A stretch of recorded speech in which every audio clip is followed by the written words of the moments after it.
At noon, we got FAU, who went 3-9 last year, traveling to Maryland, who went 4-8, another banger to follow up Mississippi State Southern Miss. Maryland favored by 14.5 points in the Big Ten Network. Cam Fancher went 126 at 212 last year, threw for 1,528 yards, 6 touchdowns, 6 interceptions for the Owls. CJ Campbell Jr. had 165 carries for 844 yards and 11 touchdowns. And Omari Hayes had 39 catches for 590 yards and 3 touchdowns. Billy Edwards Jr. for the Terrapins went 273 of 420, threw for 2,881 yards, 15 touchdowns, and 9 interceptions. Roman Hemby had 134 carries for 607 yards and 6 touchdowns. And Ty Felton had 96 catches for 1,124 yards and 9 touchdowns. These two teams have never played each other, so be careful, Maryland. FAU almost got Michigan State last year.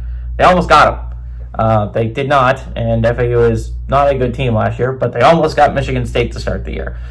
Maryland's an interesting team, right? They were so good consistently under Loxley. And having Taulia at quarterback, this was a Maryland team that was a consistent hard out. They gave Ohio State and Michigan scares plenty of times, right? This was a tough out typically for a Maryland team. You were not going to beat them up. You weren't going to easily beat a Terrapins squad. And then Taulia graduated, and Loxley had a rough first year without him. We went 4-8. This was not a good Maryland Terrapins team last year. And this was a Maryland team that I think a lot of people thought that the sides thing might actually really help Maryland. Because every year they would have to play Ohio State and Penn State and Michigan, and they just were not the team that could beat them. They could get close, but they could never beat them, right?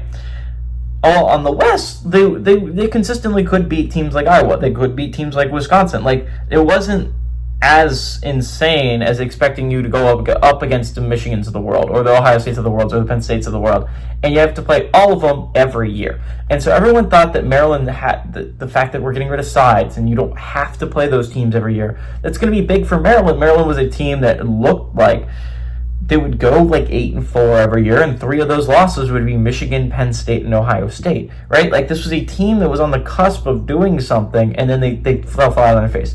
This year, the schedule is a lot easier. They don't have to play many of the top-tier opponents on the other side. Again, like I said, the schedule really benefits Maryland. FAU I'd like to talk about a little bit. They bring in the Western Kentucky offensive coordinator, as well as his quarterback last year in Caden Veldkamp. That guy has done a tremendous job at Western Kentucky. Now, to be fair, a whole bunch of coaches has done a phenomenal job at Western Kentucky as their offensive coordinator, right? For some reason, that head coach knows how to pick OCs.